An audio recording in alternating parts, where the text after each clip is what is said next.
तो हेलो बच्चों, कैसे हैं आप सब लोग। मेरा नाम है आशीष और वेलकम टू माय चैनल मेट्री मैथ्स। जैसे कि हमने पिछली वीडियो में बताया था कि हम लोग करने वाले हैं chapter number 3 exponent and radical DV school की बुक में से क्लास 8 के लिए।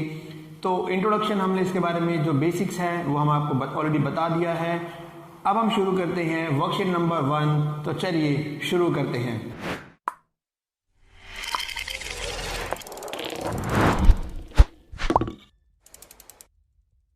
मैंने क्वेश्चन पहले ही लिख दिया है, लिखा है express each of the following in exponential form.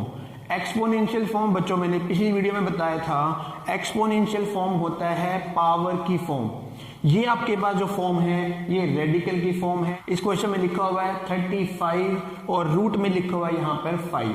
तो इसका मतलब ये रेडिकल की फॉर्म है, आपने इसको एक्सपोनेंशियल फॉर्म में करना है।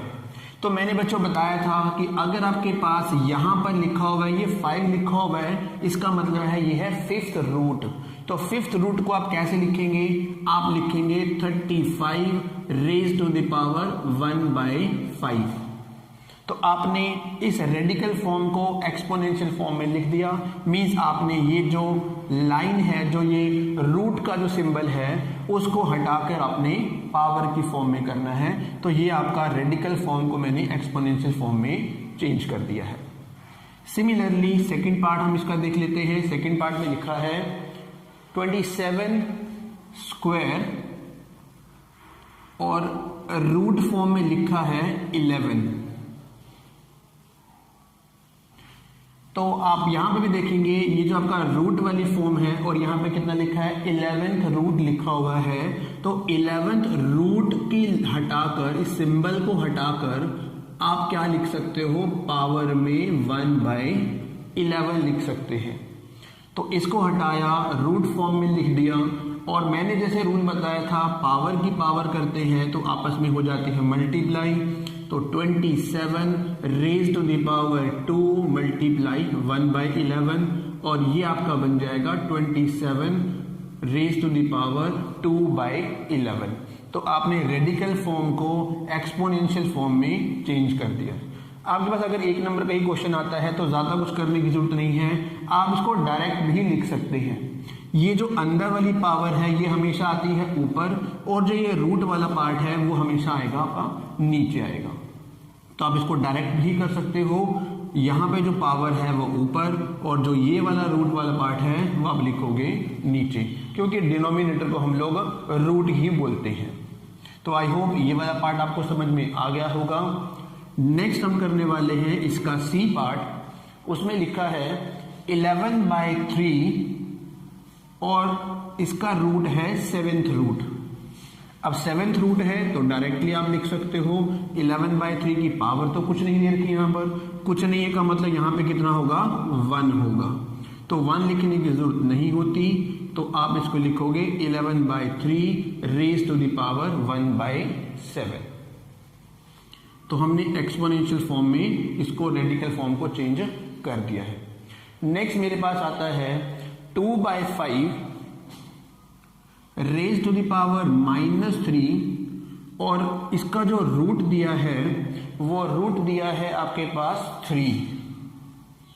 तो आपके पास पावर की पावर, यहाँ पे पावर है -3 और इसका रूट है आपके पास 3। जैसे कि मैंने यहाँ पे बताया था आपको बच्चों, आप इसको डायरेक्टली लिख सकते हो, 2 के नीचे आप लिख सकते हो 11। अब ऐसा क्यों लिख सकते हो, यहाँ पे मैंने आपको समझाया था। 27 का स्क्वायर लिखा और इस 11th रूट का मतलब है पावर में 1/11 और दोनों को आप पावर से पावर मल्टीप्लाई कर सकते हो। तो ये ऐसे भी आप डायरेक्टली लिख सकते हो। तो इसमें भी मैं डायरेक्टली लिख देता हूं, आप चाहो तो ऐसे भी कर सकते हो।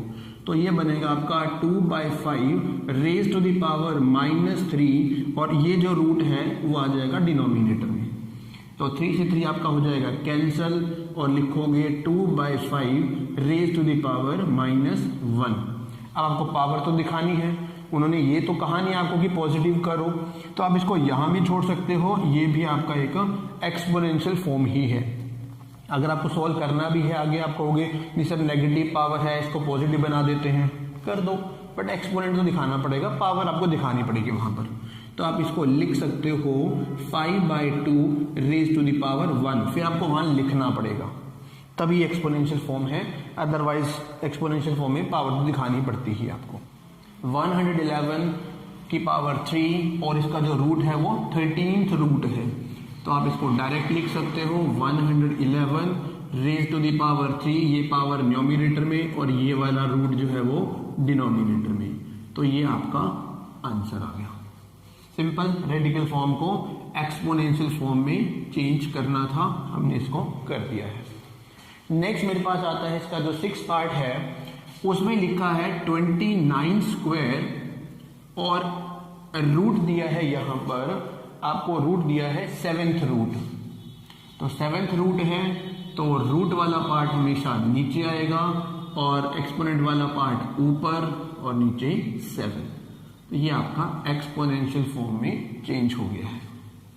नेक्स्ट पार्ट सिमिलर है, इसमें लिखा है 2 रेज टू द पावर -6 और इसका रूट दे रखा है 3 अगर रूट दे रखा होता है तो आप इसको क्यूब रूट भी बोलते हैं, अगर कुछ भी नहीं लिखा हुआ है तो ये ऑटोमेटिकली अंडरस्टूड है, इसका मतलब ये स्क्वायर रूट है, मीन्स पावर में 1/2 है, तो अगर लिखा है तो इसका मतलब ये क्यूब रूट दिया हुआ है। तो अगर आप ये रूट हटाना चाहते हैं तो ये आप लिख सकते हो -6/3, कैंसिल भी कर सकते हो, 2 आ जाएगा और आपका आंसर आएगा 2 raise to the power -2। Exponential form में हमने इसको चेंज कर दिया। अगर सॉल्व करने के लिए गएंगे तो मैं सॉल्व भी करूंगा, पहले पावर को नेगेटिव से पॉजिटिव बनाऊंगा और फिर पॉजिटिव को हम लोग उतनी ही बार मल्टीप्लाई कर देंगे। ये -3 लिखा हुआ है और रूट में लिखा हुआ है आपके पास 7 लिखा हुआ है, तो बिल्कुल जैसे हमने अभी क्वेश्चंस किए हैं बिल्कुल वैसे करेंगे। 15/341 रेज टू द पावर, आपके पास ये -3 आप लिखोगे न्यूमरेटर में और जो 7th रूट है वो आप लिखोगे नीचे। कैंसिल इनकी कटिंग होती नहीं है तो इसको यही छोड़ देंगे, यही आपका आंसर आ जाएगा। तो आई होप ये सब आपको समझ में आ गया होगा। इस क्वेश्चन में हमने किया क्या है, हमने किया है रेडिकल फॉर्म को हमने एक्सपोनेंशियल फॉर्म में किया है। अगर किसी तरह का किसी भी कोई प्रॉब्लम है तो प्लीज़ कमेंट बॉक्स में ज़रूर बताइएगा ताकि मैं उनकी प्रॉब्लम को सॉल्व कर पाऊँ। अब नेक्स्ट वीडियो में हम करने वाले हैं क्वेश्चन नंबर 2 इस एक्सरसाइज का, जिसमें हम उल्टा करेंगे। पहले हमने किया था रेडिकल फॉर्म को एक्सपोनेंशियल फॉर्म में, अब हम उसके बाद करेंगे एक्सपोनेंशियल फॉर्म को रेडिकल फॉर्म में। Thank you.